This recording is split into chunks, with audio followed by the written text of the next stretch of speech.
Hi, this is Stan Bush. Hi, this is Stephanie Calvert. This is John Payne. This is Jack Hughes.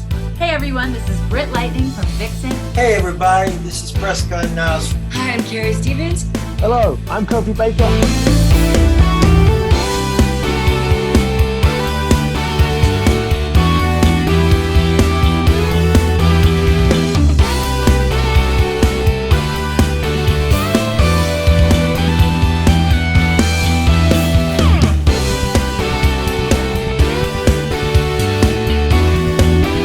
You're listening to Play That Rock and Roll.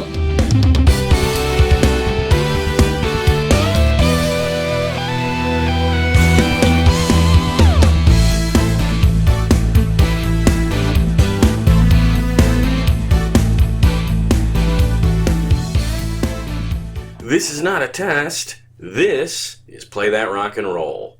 I'm your host, Joe Kay, and today our guest is Chad Kushins, author of the book Beast, John Bonham and the Rise of Led Zeppelin. Subscribers to this channel might remember that we interviewed Chad last year about his book Nothing's Bad Luck, The Lives of Warren Zevon. Beast is his second book, and it is another fantastic music biography. And since I just saw the new documentary Becoming Led Zeppelin, I thought this would be the perfect time to have Chad on to talk about the book. In this interview, we talk about why Chad wanted to write about John Bonham, how Bonham was mistreated by the press back in his day, how Chad navigated all the myths and legends that surround Led Zeppelin, and what sets his book apart from all the other biographies about that band. We also talk about the new documentary Becoming Led Zeppelin, and Chad shares his thoughts about what Zeppelin might have done if Bonham had not tragically passed away when he did. Also, Chad has a new book coming out later this year called Cooler Than Cool, The Life and Work of Elmore Leonard. We talk a bit about this one as well. You can get all of Chad's books on Amazon or wherever books are sold. Chad does not currently have an online presence, but he will soon. So when his website is up, I will post it on my social media and in the description of this video, so be sure to check back soon. And with that, here's my conversation with the author of Beast, John Bonham, and the Rise of Led Zeppelin, Chad Kushins.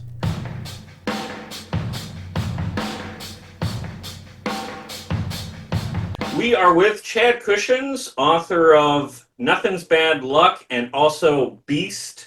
Last time Chad was here, we talked about Warren Zevon and your excellent biography about him. Today we are talking about your second biography, which is called Beast, which is all about John Bonham of Led Zeppelin. It is so good to see you again, Chad. How are you doing?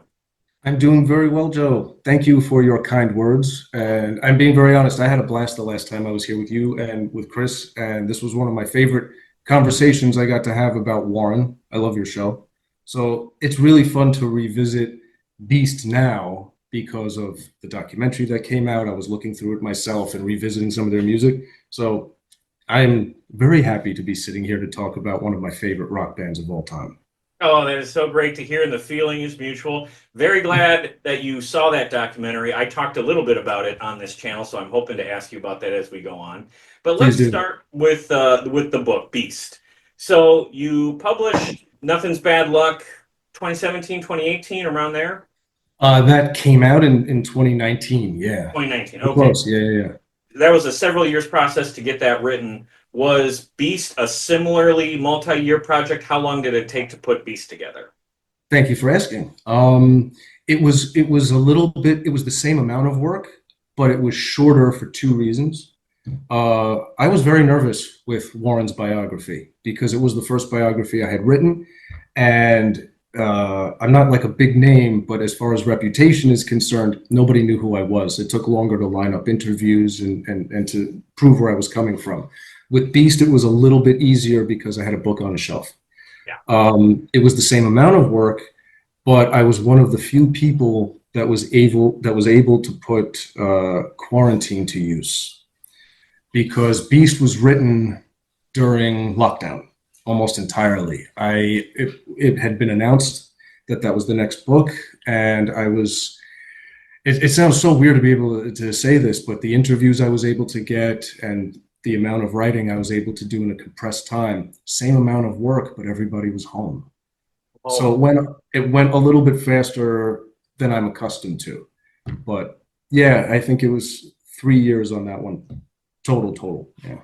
Very cool. That's so interesting. I started this show in January 2020. My first episodes went up, right in that time Right period. there. Mm-hmm. And this whole time I've been doing this show, I have talked to people who have talked about how COVID had a silver lining in the sense that it just gave them time to, with artists to record music and writers to research and fellow podcasters to like come up with an idea for a show. And, it's so interesting to hear that like one of the worst things that's ever happened on a global level in recent years had that silver lining for creative people.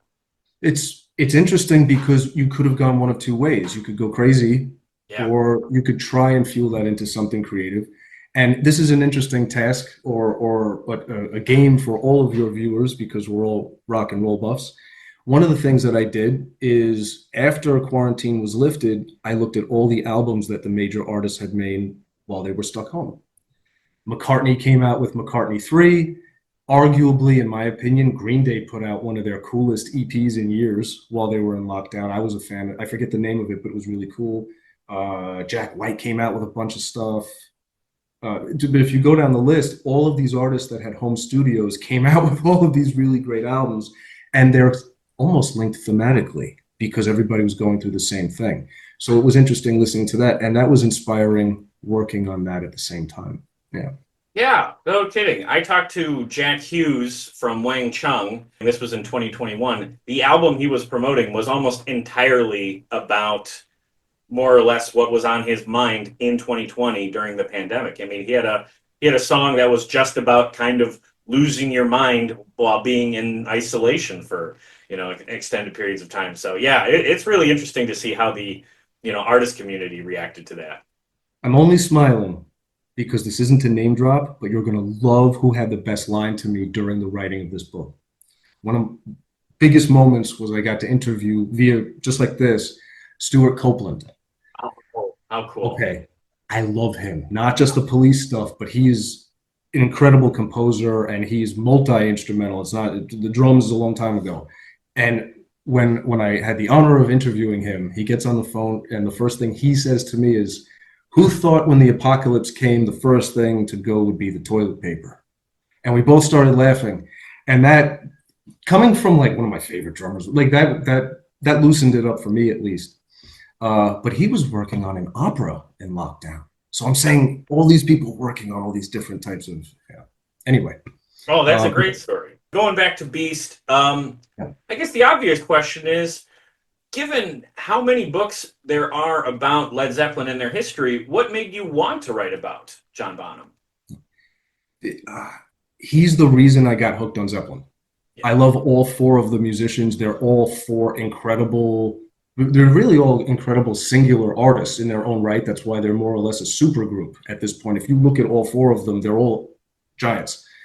But when I first heard Zeppelin, the thing that leapt out at me were the drums. And when I first heard that, I'm like, I got to hear everything else. We talked about Warren Zevon the last time. It always takes like one song or one thing where you get hooked. When I heard like Kashmir for the first time, it's the drums that did it for me. And then it's the deep dive that follows. So he was the most interesting to me musically, was listening to him. And at the time, at least, no major full biography of him. Drummers get a bad reputation, which always bothered me.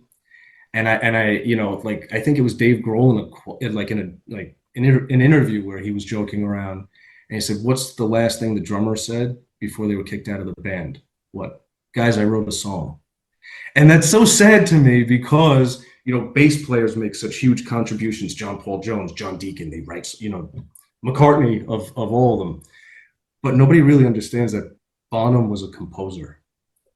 And he didn't have to say very much except with the drums, but his compositions are such a unique part of the Zeppelin sound. They're crucial. And there hadn't been a bio like that trying to look at him. Also, real quick, many years ago, I think his name is Anthony Fletcher. I can make a recommendation to you and viewers. If you're a fan at all of Keith Moon, There is a biography of him just called Moon. It's about 20 years ago. I was still in high school.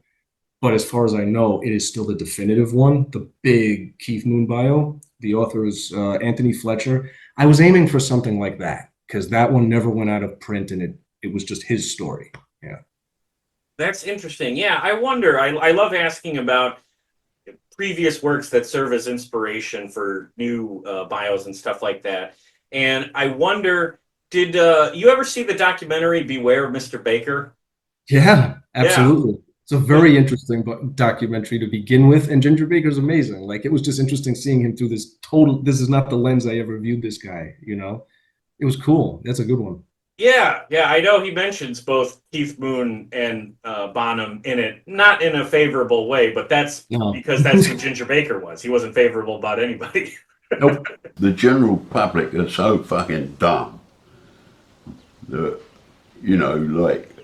that anybody could think that Bonham was anywhere near this kind of drummer I am. It's just extraordinary. Bonham had technique, but he couldn't swing a fucking sack of shit. Or Mooney, for that matter. I mean, if they were still alive today, ask them. Were there other biographies about drummers or documentaries or any other works, if not about Zeppelin, maybe about just drummers specifically, that you approached? Because a big part of this book is writing about a lot of technical drumming aspects, right? Yeah. So how did you find your way into writing about that stuff? No, I appreciate that a lot. No, I didn't get asked that at the time when the book came out because I'm not a drummer. I play piano, I can read music, but drums are a completely different beast, no pun intended. They are different, but I've been in bands and I actually talked with my friends who are drummers to try and at least get lingo and understanding correct before I had any interviews with professionals. And honestly, I don't know why, but it goes one of two ways. The experience I've had is that drummers either they don't want to talk about their craft at all, or because they don't get interviewed nearly as often, will give like the greatest interviews imaginable. No offense, but like Phil Collins gets a bad rap. And then like 2 years ago, he gave this hour-long interview just about percussion. He just never got asked those questions before, you know? That was fascinating to me. Nobody wanted to talk about why he became a songwriter, which was all drums. And he's also one of the only two that filled in for Bonham at any point. There's a reason that they trusted him. Whether or not it went well is one thing. Yeah.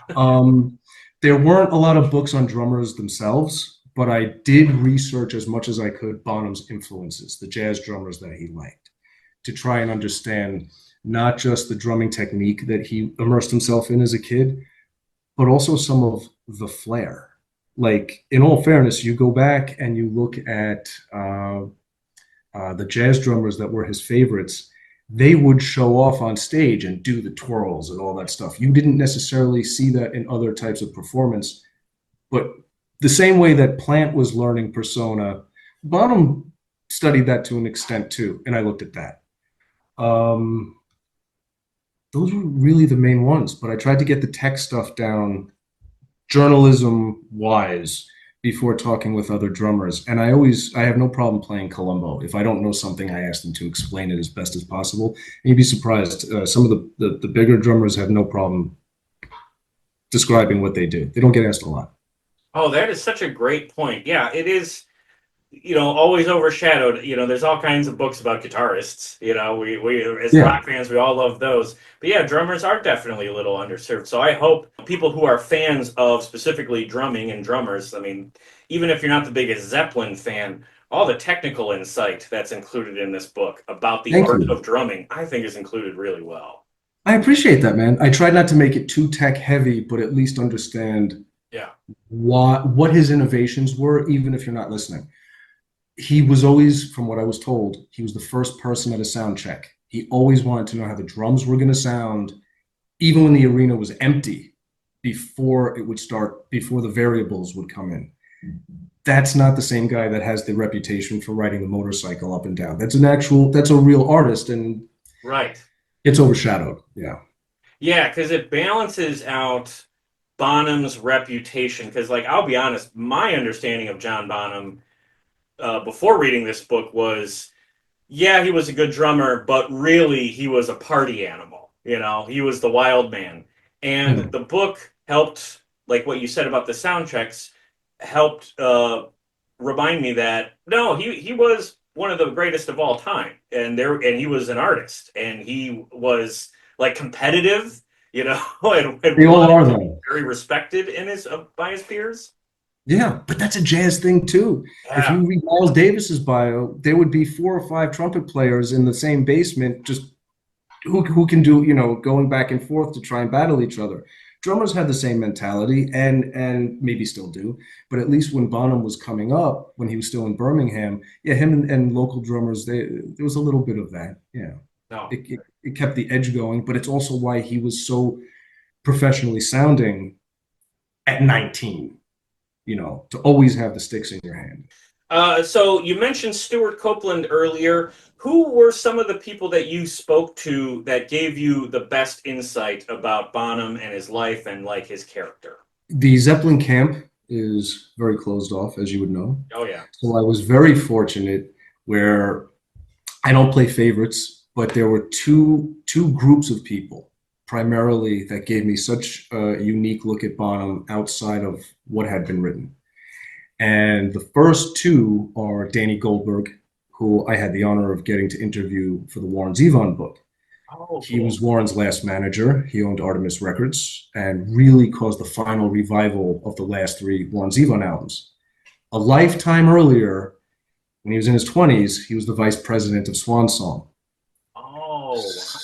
Same guy. So I got to interview Danny backwards, and it was a lot of fun.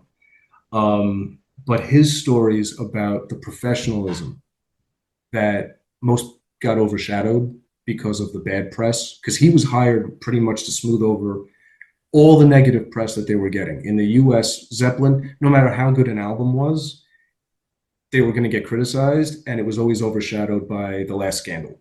So there was a certain amount of damage control before there was even the term. And hearing the humanity of the group and hearing the nicer stories about Bonham on the road and his friendship with Robert Plant. Danny Goldberg was huge in sharing that. Then the cover, this is an honor of a lifetime. The cover is by Neil Preston. Neil Preston is not only one of my favorite rock and roll photographers of all time to begin with, but approximately from the early 70s to Bonham's passing, Neil was their official photographer. The only one allowed on stage, the only one who traveled with them, the only one who had a place on the Starship. And after the passing of John Bonham, Neil had such an amazing reputation of his own, he became Queen's photographer. So all those photos you see of Freddie, the iconic one of Freddie backwards in the yellow jacket at Wembley, Live Aid, that's Neil. So his stories are just amazing.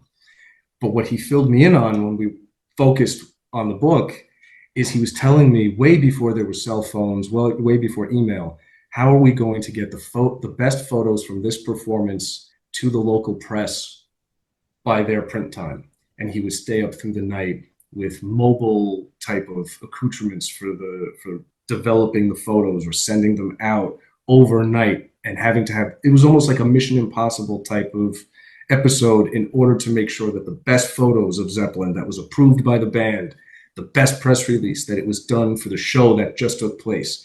And it was like this really unique, well-oiled machine.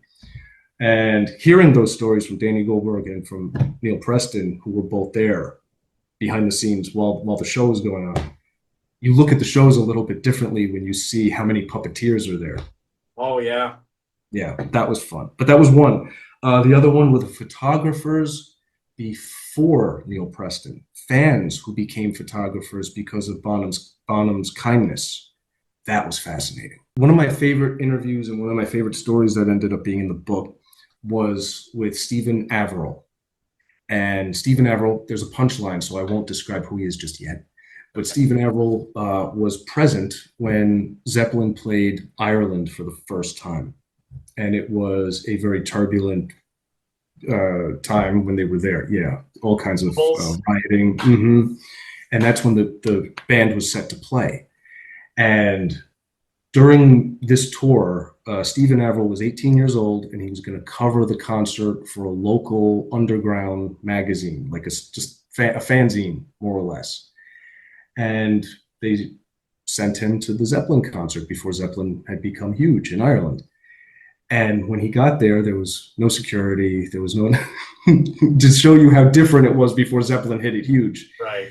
He went in, and Bonham was the only one backstage by himself. He said, "Where's the band?" He goes, "Well, Jimmy's here. Jimmy's here. I'll talk with you." And he gave an interview to this 18-year-old before the show. And Bonham said to Stephen, he said, "I have to go out on stage in a few minutes. Are you coming?" He says, "I don't have a ticket. Just follow me." And he sat him behind the riser during the performance for free. So Stephen was 18. He wrote the story, handed it to his editor. Nobody cares about the fucking drummer. They never ran it. But in real life, Stephen was also close friends with Bono and The Edge and helped them name their band U2 and became the photographer and graphic designer for all their albums. And the first time he ever took official rock and roll photos was when Bonham gave him his chance at that concert. And that story, as a rock fan, I'm like, that's amazing. But it also told me this is the Bonham you don't hear about as often. So that was one of my favorites. And Stephen's photos are in the book. They're some of my favorite ones. He let me use them. Oh, yeah, very good. Yeah, it's a great photo collection in there. And I will compliment you on this cover. I mean, that is a just rocking picture of John. When you saw this picture initially, was that like an obvious, I need to have this one, or were there a bunch of tough calls? Oh, they ask me, which is awesome. Yeah. I feel guilty picking the final say, to be honest. I love when the original photographer has a hand in it. George Gruhl was so kind with the cover to Nothing's Bad Luck. You know, that was a photo he took for Warren. Yeah. So when he shared, it was like, we have to use that if you're cool with it. Yeah. With this one, Neil helped pick that out. So that, I think, it was a favorite of mine, but at the same time, I personally think it was, I don't want to speak for him, maybe it was one of his favorites.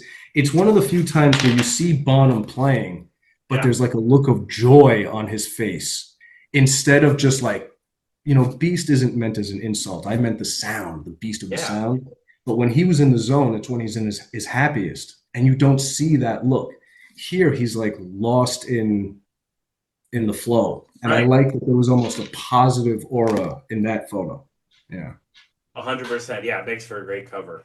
Before I read Beast, the only book I knew of when it comes to Led Zeppelin is this one, Hammer of the Gods, which I'm sure you're familiar with too. But I know that there is a mountain of Led Zeppelin books out there. And one thing I know about this book, Hammer of the Gods, is that it's famous, but it's also sort of infamous for having a lot of exaggerations, a couple of things that probably aren't true. When writing about Led Zeppelin, given all of the legends and myth-making around this band, how did you navigate between what was true and what was, you know, the legends?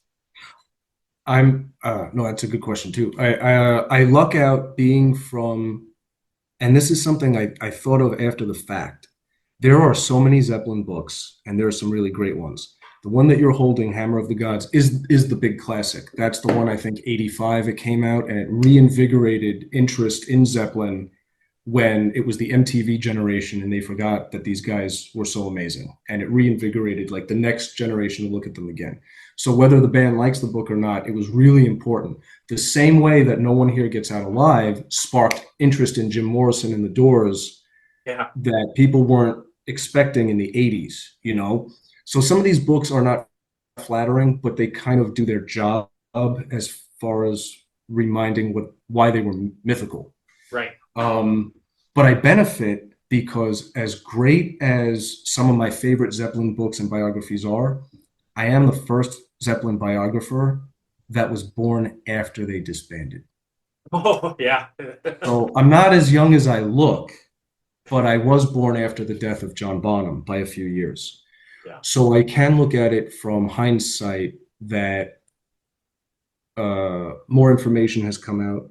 Yeah. Their legacy is much more set in stone than Hammer of the Gods or any revised edition could really allude to, because they're like a gold standard of rock, which was not the case necessarily in 85 to the public perception. So there's all that stuff. Plus, Bonham has been appreciated way more. And whether you're a fan of hip hop or not, his sounds, his beats, and his loops go right into the next wave of music.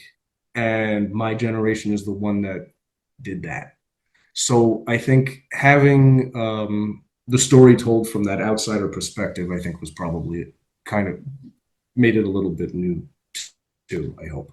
Oh, that's a really interesting point, the generational thing, because I almost wonder, I wonder along the same lines, do you think that with some of these previous biographers, they consider themselves in the same generation as the artists themselves, and there's a real strong aspect of nostalgia, and, You're hitting it. Mm-hmm. Right, do they want to build up that legend because it's kind of building up their own generation as well?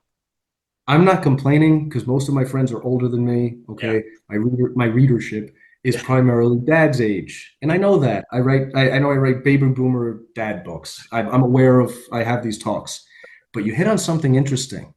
With Warren Zevon, there was so little about him at the time that everybody kind of embraced the book with open arms. But when I dealt with Led Zeppelin, there was almost a Star Wars cultish thing, where, like you said, there were readers and critics and reviewers who had been at the original shows and were more skeptical about who's this young guy writing about my band. There was a tiny bit. I'm not being critical. I'm happy if anybody reads it. But primarily, to be honest with you, I look at it from the perspective of the younger generation, of being the age, I actually am the same age as Bonham's grandson, who's a bodybuilder, but we're peers. Yeah. So in all honesty, I can look at it because the music industry and things that Zeppelin did and got away with for good and for bad, business-wise, my generation is the one that awakened to that as the norm. We're the Ticketmaster generation. Oh my God. Yeah. But you know what I mean? The other books wouldn't necessarily have that type of angle to it too. Right. No, that is a fantastic point. And also when you talk about the bad things that they got away with back in the day, people who are in our generation don't look back on that with like glossy eyed of like, oh, not a big deal, that sort of thing. We're able to be a little more like, no, this was not good, actually. You have a very good point, and I don't mean to cut you off again, but before I forget, there's an anecdote that goes with it. I am so honored and blessed to be friends with Alex Leonard, the drummer from Proto-Martyr, and because I wrote the biography of his grandfather. I'll talk about that later. Elmore Leonard, talk about that later. But when I went to the Proto-Martyr show with my wife here in Berlin, hanging out before the show, which felt so cool. I don't consider myself cool, so that was a big moment. But it's not what you read in Beast. This is a popular young punk band that has a huge following. It was a packed house. They were all on their cell phones. Vegan food in the green room. Alex was checking on his newborn daughter.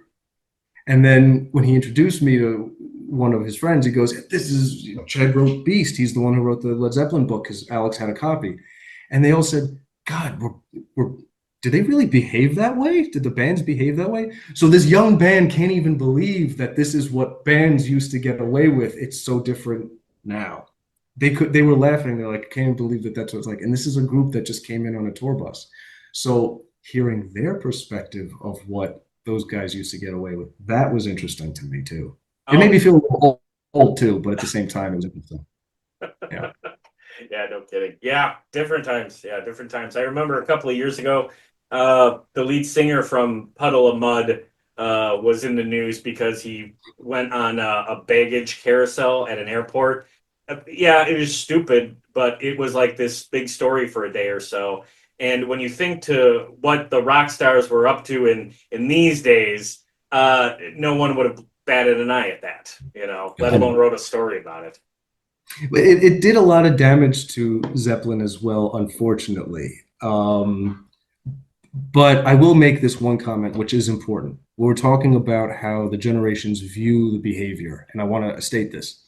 It gets problematic writing about your heroes because it was a different time. Yeah. And with Beast, I do have to give a shout out and a very big thank you to someone who didn't want to be interviewed but gave me advice in private. And that's Ellen Sander, who you can Google her and you see exactly who she is. She had a very serious and legitimate gripe with that band at the start of their career. And her advice to me, didn't want to be interviewed, but I'm a fan of her. She's an amazing journalist. And her advice was to stick, as much as you can, stick to the music, because that was the best of them. And I love that quote. I'm sure every member of Zeppelin was a family man and had this, Bonham loved his children and his home, but that's not the same you necessarily got if you asked for an autograph in a bad mood. But the idea that the music is universal, that we can all enjoy the music, that was some of the best advice I got before I started. I figure I would at least share that with you too, because that helped a lot. Ms. Sander was really gracious to tell me that. I think that's a great point, because I imagine as you're piling up stories, if too many, for lack of a better word, shitty ones pile up, you might rethink why you're even doing this, because there's that other side to that rock star lifestyle from back in the day that really has a dark underbelly. It's true. I tried not to emphasize it too much, but I wanted to be definitive. You mentioned Hammer of the Gods. Of course, that's one of the sources for it. And the main reason is that's Richard Cole was the primary source on that book, and he's gone now. So if that's what he said on the record, whether it's true or not, that's what he said on the record. So you have to take it at face value and say, this is what this person said, whether or not it contradicts. But what you said at the beginning, I really appreciated what you said about the drumming and the technical aspects. That was more of the emphasis to show the duality. But again, it's also like with Warren Zevon. He had a second chance. He had a chance to get sober and to have a sober second half of his life that was just magnificent creatively. Bonham didn't get the chance. He was 32 years old when he passed. There's no reason not to at least give the benefit of the doubt that there was a lot of great stuff also that was coming. Yeah, I'm glad you brought that up, because it reminds me, the last time you were here, you said something I thought was really poignant about both of these books, was that Warren Zevon and John Bonham faced some very similar issues when it comes to alcoholism and self-destruction. And you said there was a stark difference between their social circles, in the sense that Warren Zevon at some point, had a support system and had a lot of people who helped him into recovery, and then he had that second act, and got to make amends with everybody and get his career back on track. Bonham didn't, because, as you pointed out, he was surrounded, particularly with, when it comes to industry people, enablers. So can you expand upon that a little bit? I can. Were people in Bonham's life that were trying to help him? I appreciate that you remembered that. With the Zeppelin camp, it's so closed off and so secretive. It's not like pointing fingers. It's not the bandmates that were the ones that had that. At that point, they were all living relatively simple separate lives at the end. Unfortunately, if you go back, the last tour, the band didn't see as much of each other. Plant had a lot of tragedy in his life, but but I'll get back to that. With Warren Zevon, he had an actual intervention, the real thing. His ex-wife, Crystal, soon at the time they were married, but his wife at the time, Crystal, Paul Nelson, who was a friend and a brilliant journalist, Jackson Brown, they organized this real intervention, which was experimental at the time. It didn't take for Warren. He still had problems, but that tells you who he was surrounded by. People saying to him constantly for years, you're smarter than this. You should value yourself more. As an artist, you have more to say. People love you. The constant, really important stuff.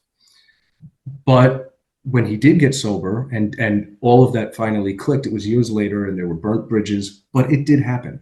And the work is amazing. My point with Bonham is that they were superstars from day one. And it was strategic. The first album, people were saying it was hype, even though it really is a masterpiece. But that was the criticism, is they were famous immediately, and rich and famous immediately. Bonham was what, 19, 20 years old? And you get used to a certain lifestyle. And I think I personally, this is only opinion, I think that that lifestyle, the creativity, the touring, the schedule over and over and over again, there is a muscle memory that goes with addiction.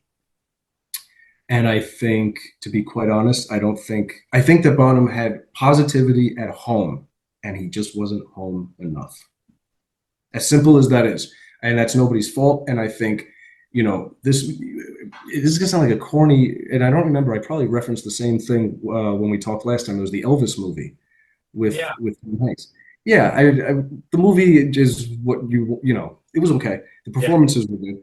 But I remember Tom Hanks says the only thing that matters is that this man goes out on stage. The mentality of that, when you are literally the engine, you are the drummer, you're the engine of the entire world building that's there.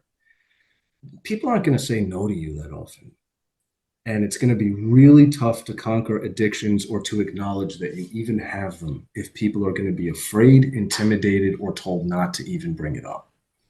And Warren Zevon was never famous enough to have that number of yes men.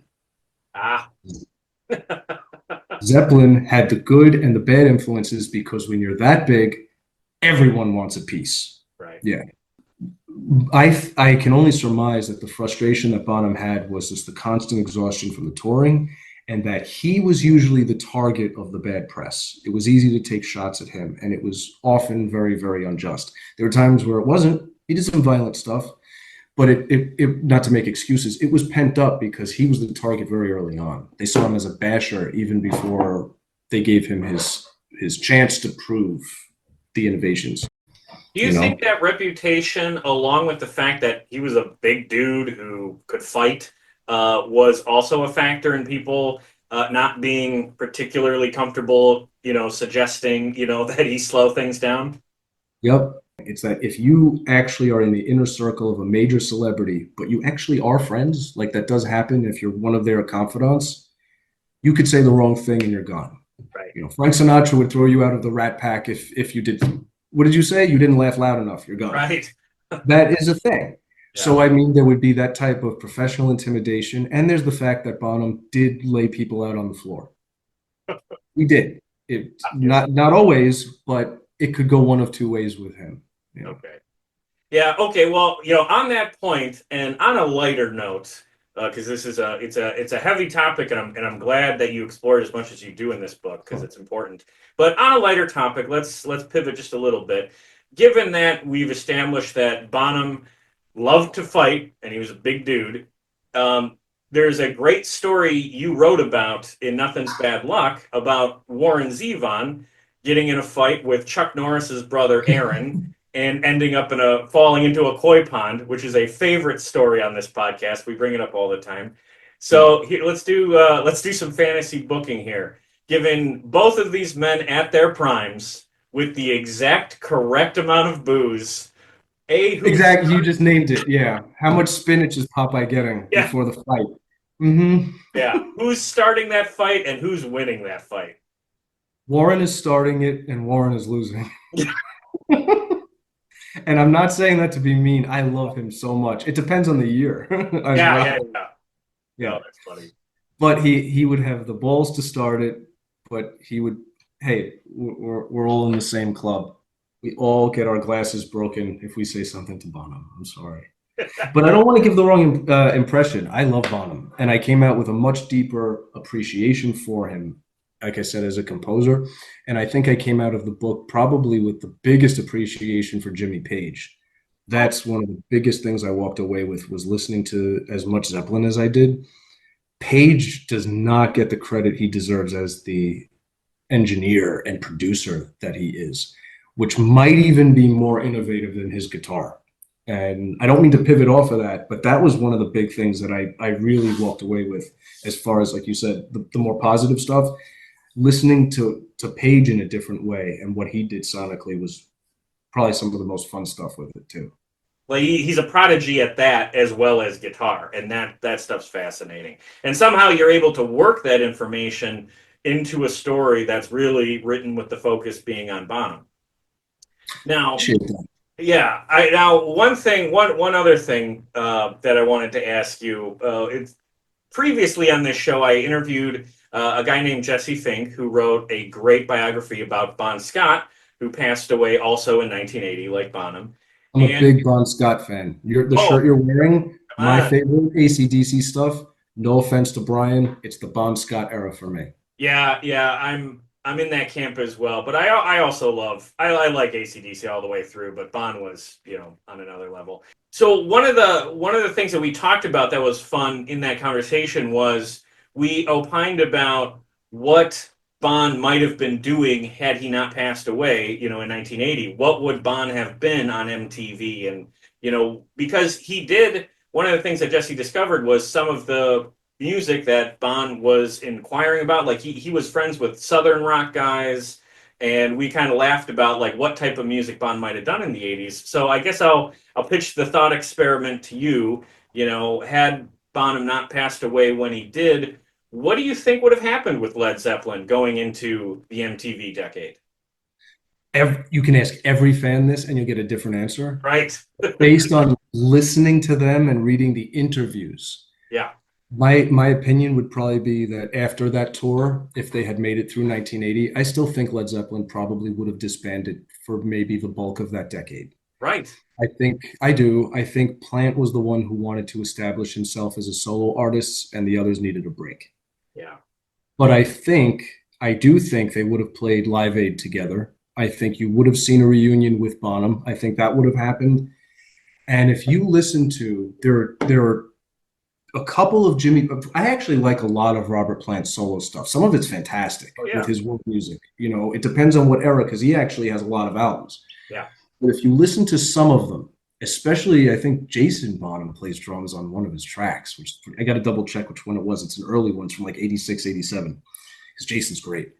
But if you listen to the albums that Page and Plant did together in the 90s, Walking into Clarksville, that stuff, yeah, I think that they would have probably gotten together for special occasions only, same way, but it would have been the four units of the band.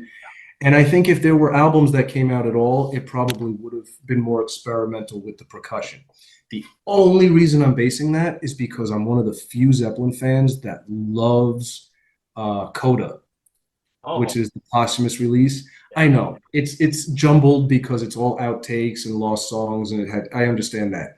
But when they remastered it a few years ago with all the other deluxe ones, Page still took it as seriously as he did all the Canon albums. It's considered a Canon album. It's an epilogue. Right.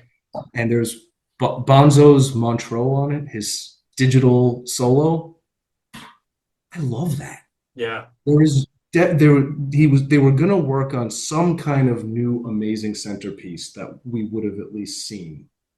But I think there would have been a hiatus, and I think the next time we saw them, it would have been stripped down, different instrumentation, and I think you would have seen them continue to explore when they were maybe older. But I think Plant needed a decade to himself. That's my opinion.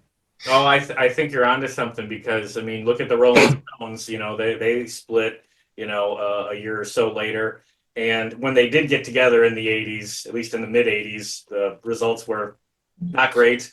I think Pink Floyd split up not too long after as well. So like there was a whole generation of rock bands that really do kind of wrap up in the early 80s, at least for an extended break. The Who's another one. So yeah, it makes sense to me that Zeppelin was looking like they were coming to a close at that point anyway. I have a theory. Please. You can tell me what you think. I actually love I love all the Zeppelin stuff, but the album you have behind you is Untitled. That's the fourth album. Yep. I am convinced, as my opinion only. I don't want Jimmy Page mad at me, but I honestly think that Zeppelin 1, 2, 3, and then the Untitled, it's Untitled for a reason, because if you go back and you look at the original sacred magic text that he sold at his occult shop, Alchemy, it's not a trilogy, it's 4. There's 4 parts of the great work. There's 4 parts of Alchemy. And to me, the idea that it was Zeppelin 1, Zeppelin 2, Zeppelin 3, and there was no name on part 4 but symbols, it's not creepy, it's not satanic, it's that he was into alchemy, and they were into Tolkien, and they were into all that. And to me, Page always, he had his sights on 4 masterworks. But then after that, where do we go? Right. And I don't say that as an insult because they had magnificent albums afterwards, but identity-wise, those 4 albums kind of, to me, define Zeppelin. Absolutely. Yeah, absolutely. There's a different there's different tiers, and it's like the first 4 are on their own tier, and then not much lower, but the rest of the catalog. Yeah, I'm not putting that stuff down. I love, and the one that I love that always gets me yeah. shit from friends is I think Presence is such an underrated album. As a guitar-driven album, that was probably the last like burst of gorgeous guitar by Page. Yeah. So I have odd favorites. Oh, that's great. Speaking of odd favorites, one of my favorite pieces of the post-Zeppelin catalog, I like the Death Wish 2 soundtrack.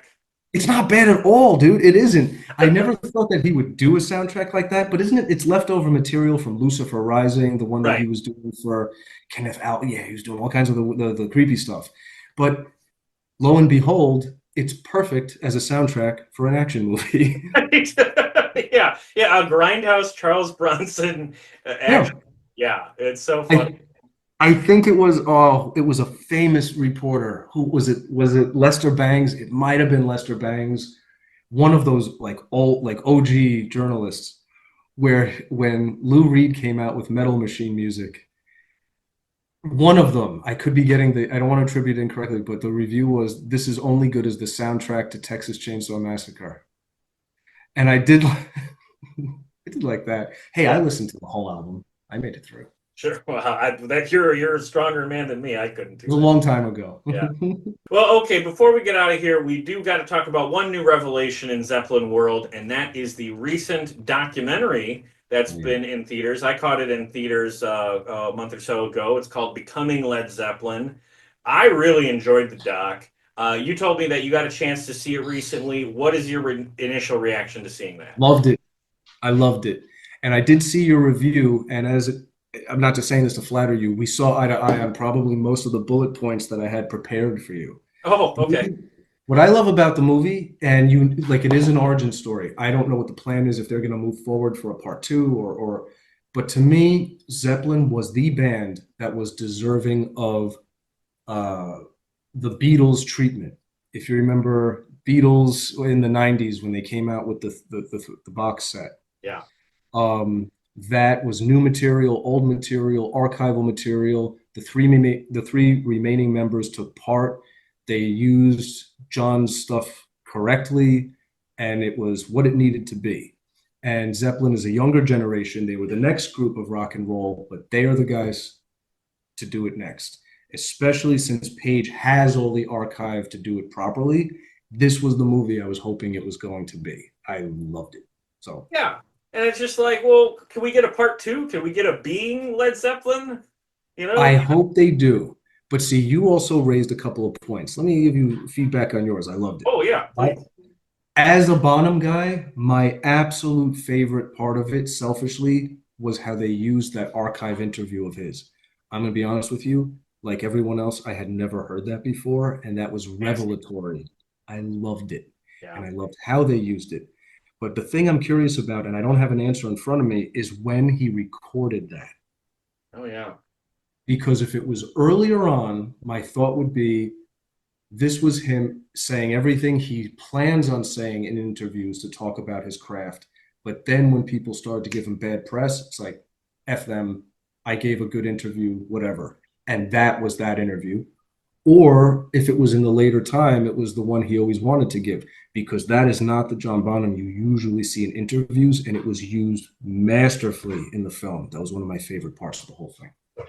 So if you had access to that interview, quite a bit of it probably would have been in the pages of Beast, I imagine. Oh, I mean, with permission, of course, but having him saying his actual feelings and emotions, that's not something you would get from Bonham. Yeah. But I could see why they were holding on to that for exclusivity with the film. Okay. As a fan, it's worth admission for that. I admit it wholeheartedly. But it is an origin story, and I thought that was cool. The idea that it gives the perspective on each 4 of them, the way that that each one of them participated, I think was amazing. I actually think what you had pointed out was the same feeling I was getting, that it's perfect and one-sided. Yeah. It is. But it was always going to be. That's the Right. thing. It was always going to be. And just having them on record, 4 new gospels, instead of just, apocrypha, you needed to have these guys say this while we have them. And I think that that's crucial. But at the same time, it leaves me with questions I'd want to ask that we're not going to get answers to, because they're like, okay, we talked, it's over. Right. Yeah. Yeah. And they were having it just them. They clearly approved what was going to be asked. I always judge them against the History of the Eagles documentary.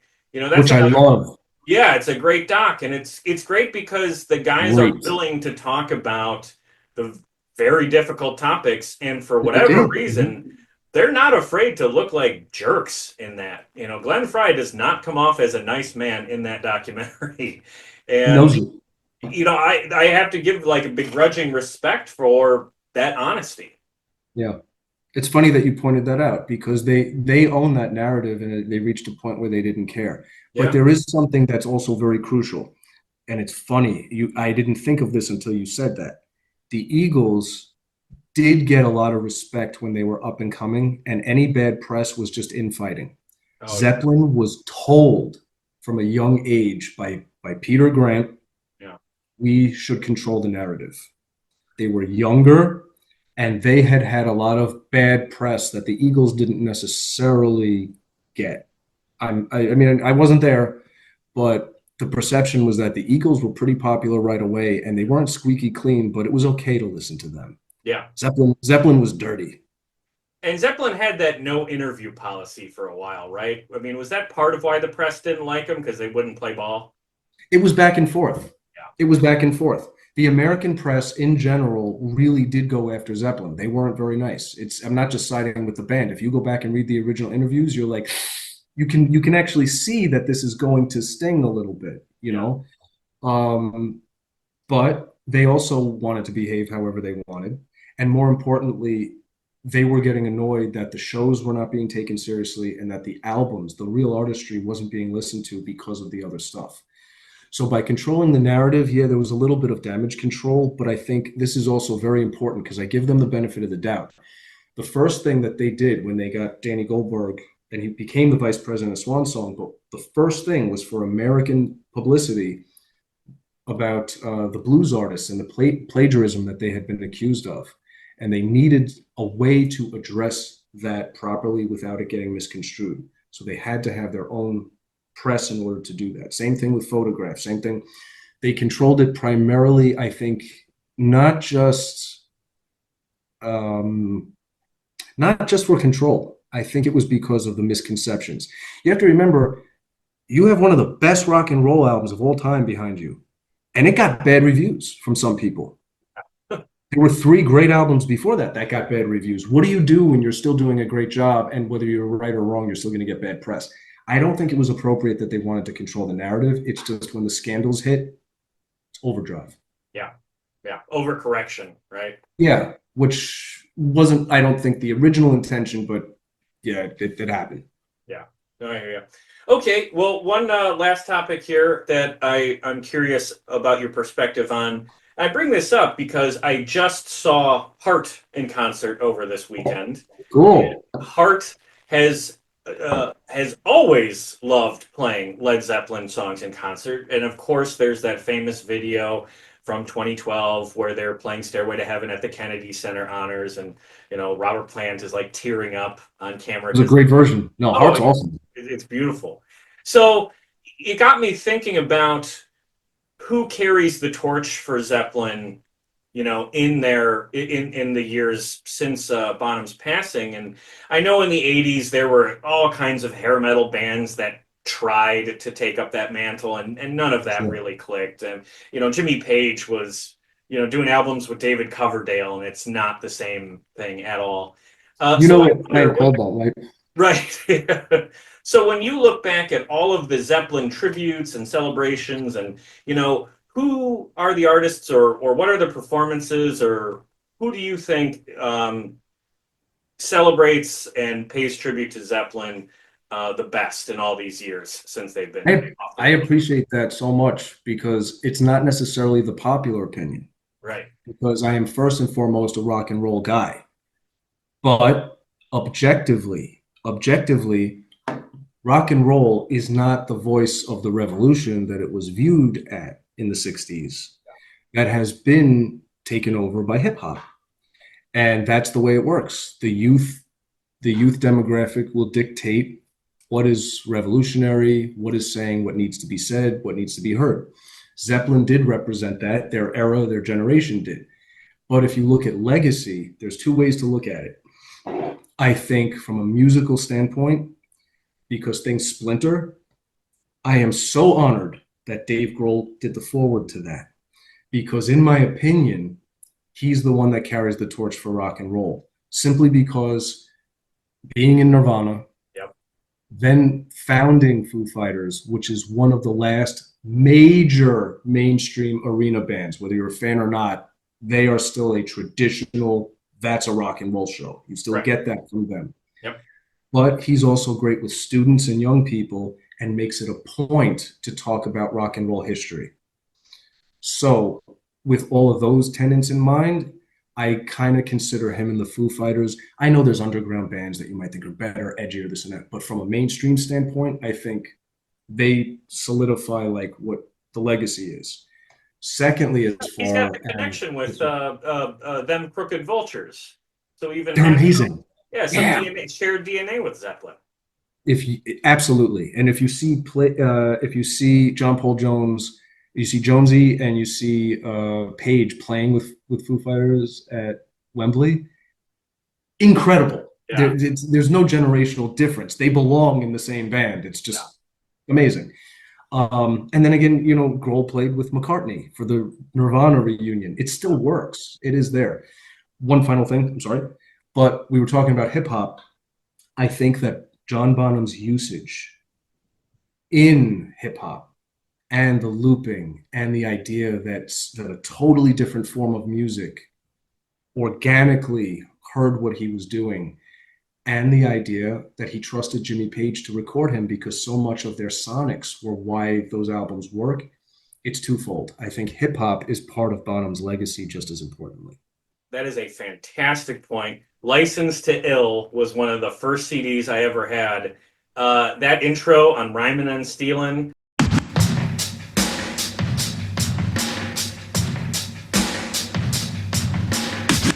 Which is intro to When the Levee Breaks. That's my favorite Led Zeppelin song, you know, echoed in, I would say, my favorite Beastie Boys song. That's a big part of why I like this band. That's it, exactly. Now, you could never make that or Paul's Boutique today because the sampling would cost you, it would cost you the price of a Marvel movie to make. Sure, yeah. Just for licensing. And Zeppelin would be the first to say, pay us, and they have that right. Yeah. But legacy-wise only. Yeah. What the cyberpunk writer, William Gibson, what did he say? The street finds a use for technology. The street finds its own use. The idea that Bonham would resonate with the next group of angry artists in and of itself mimics the same guy that snuck out of his dad's house trying to lug his drum set over the fence. 100%. And to me, that does have a connection to it. Yeah. Yeah. Oh, I like that a lot. Okay. Well, on the flip side, what's the worst thing you've ever seen referred to as a Zeppelin tribute?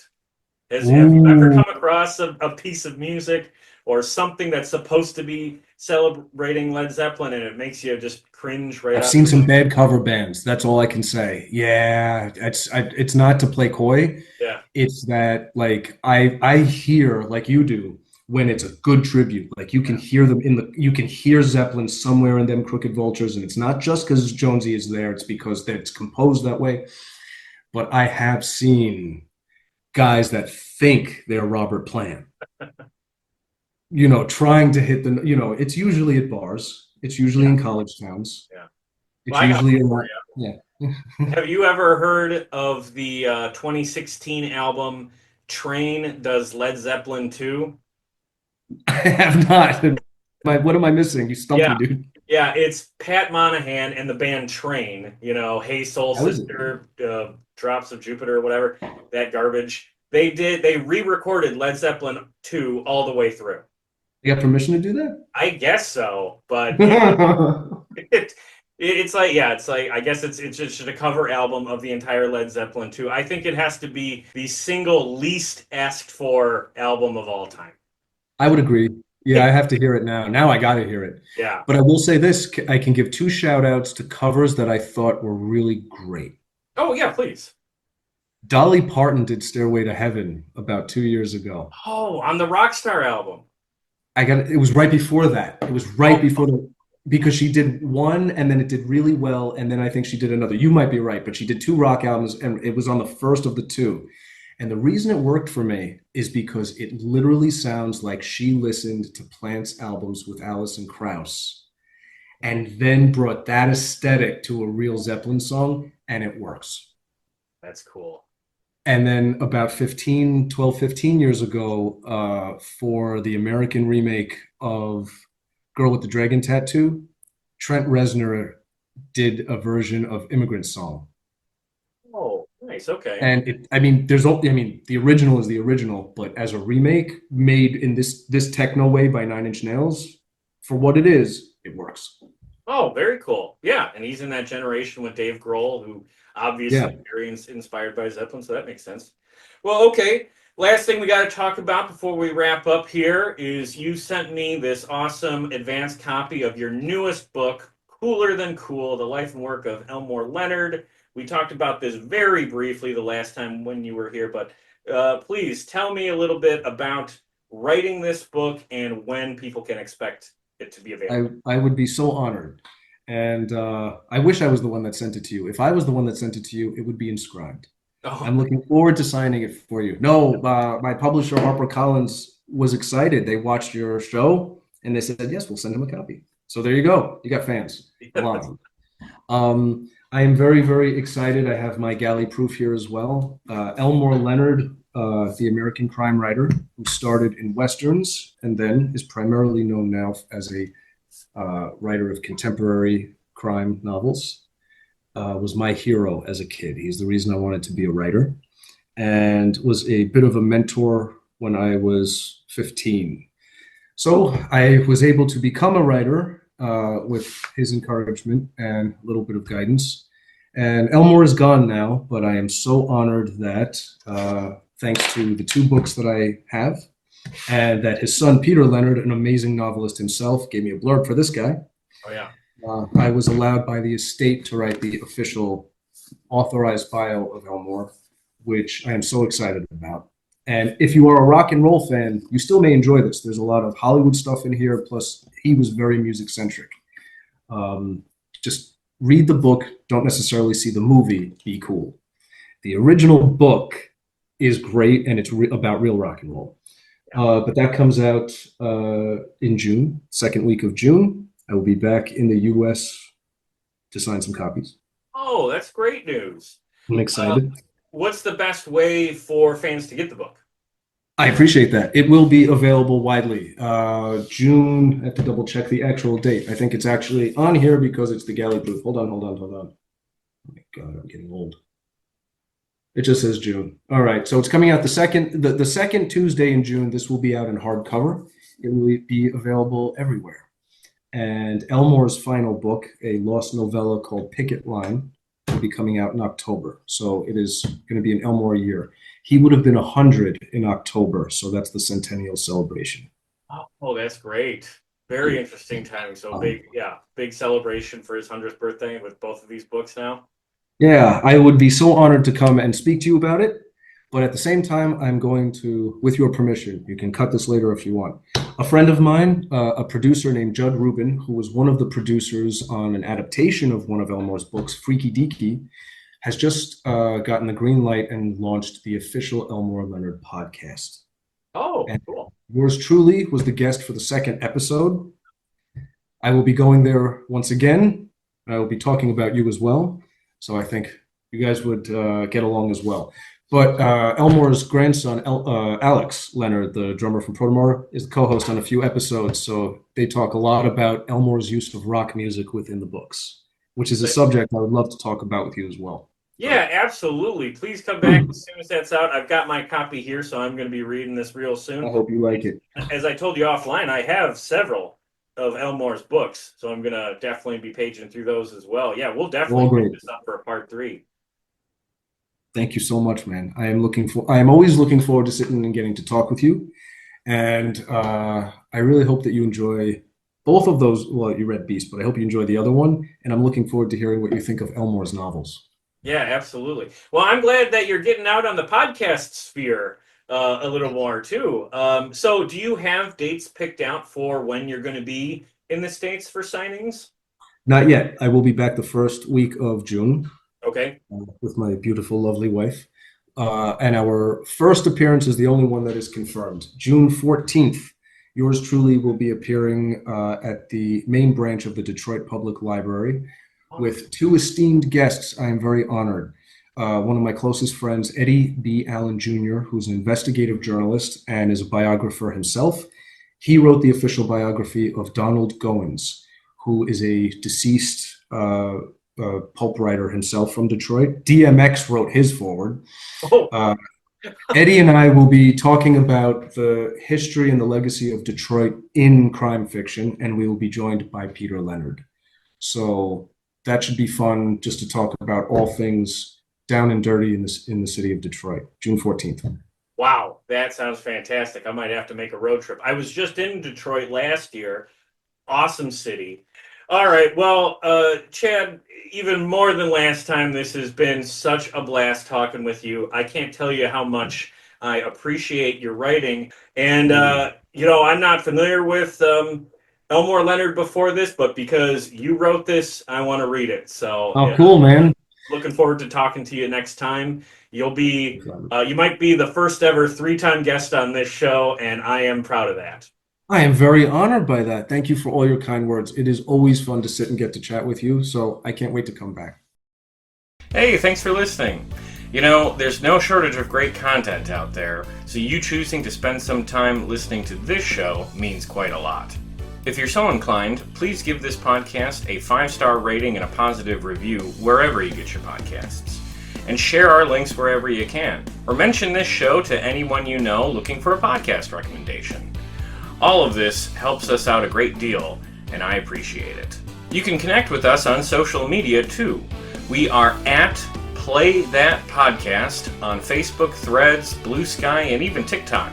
Or we are at Play That Rock and Roll on YouTube and Instagram. Please post a comment and say hello. Finally, Play That Rock and Roll is a proud member of the Pantheon podcast community. So if you're looking for more music podcasts beyond this one, trust me, start with Pantheon. You won't be disappointed.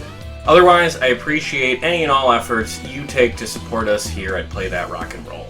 Be sure to join us next time for more great music and stories from the world of classic rock.